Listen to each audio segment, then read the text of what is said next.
Uh, Franschhoek, the village itself is actually relatively young.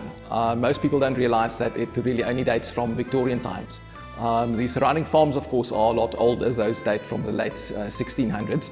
The first property here was actually granted, contrary to popular belief, not to a French Huguenot, but actually to a Swiss gentleman in 1692. And he was then shortly after joined by some Huguenots, or 9 Huguenot families in fact, which then made it the only area in the colony at that stage where there was a French-speaking majority. And that's, of course, where we ultimately get the name Franschhoek from. My name is Siegfried Schäfer, and we are sitting in the Huguenot Memorial Museum in Franschhoek. I was raised in Franschhoek. I'm not born, I can't claim that honor, but I'm essentially considered a part of the Valley's furniture.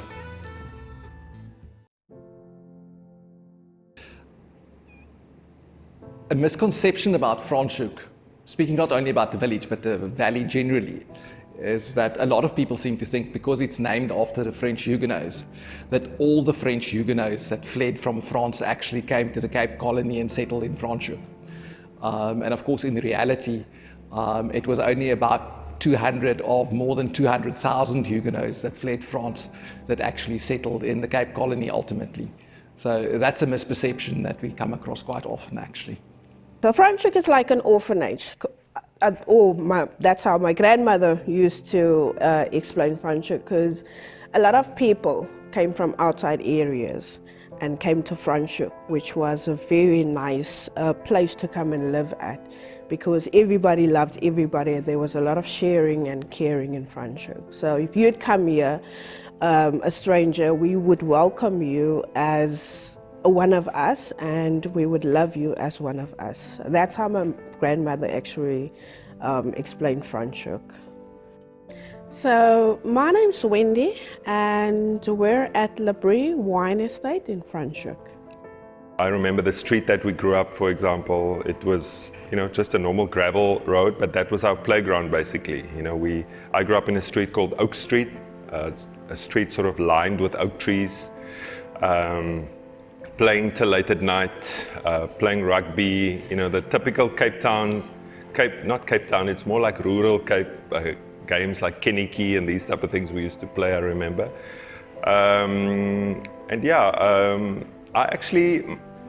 My grandfather, he had a patch of land here in just further down on one of the farms that he inherited from his family.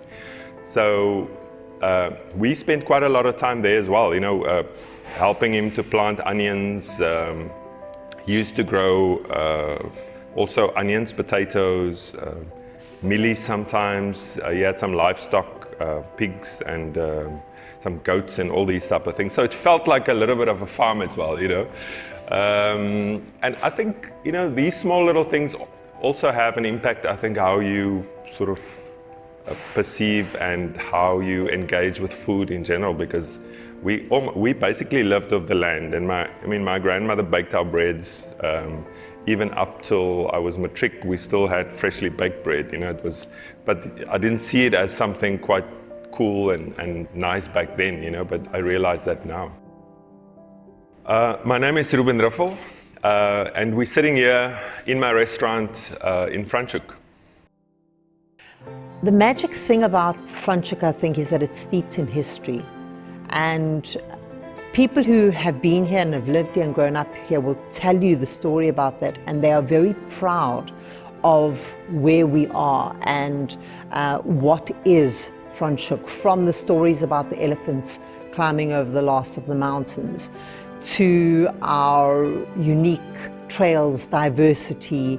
It really is an area that I think is the perfect mix of the history and the new life and development that has come into Franschhoek as well. My name is Irene De Florio, and you're at Le Brie Wine Estate in Franschhoek. Franschhoek is, I would say, the prettiest little town, or one of the prettiest little towns in the Western Cape. It's a unique town. It has the most wonderful wine estates. We have beautiful scenery. We have offerings of nature and hiking in the mountains. There's something for everybody. We have a museum, we have a wine tram, which is unique to Franschhoek as well, and we have some of the best restaurants in South Africa. My name is Lisa, and I'm at La Cabriere Country House in Franschhoek. So in Franschhoek, the town is quite old. We have a 300-year-old history. We like doing things in a very old and vintage style, like our trams are. My name is Catherine Lombard. I'm the hospitality manager here at Franschhoek Wine Tram. Franschhoek was always touted as being the place for the best food, the best wine, the best restaurants, and I think people maybe thought that we were too snobby or too expensive and too high up there. And I would like to encourage people to come and visit us and to realize that actually we are for the locals as well. Those of us who live here, we enjoy what Franschhoek has to offer, so it's for everyone.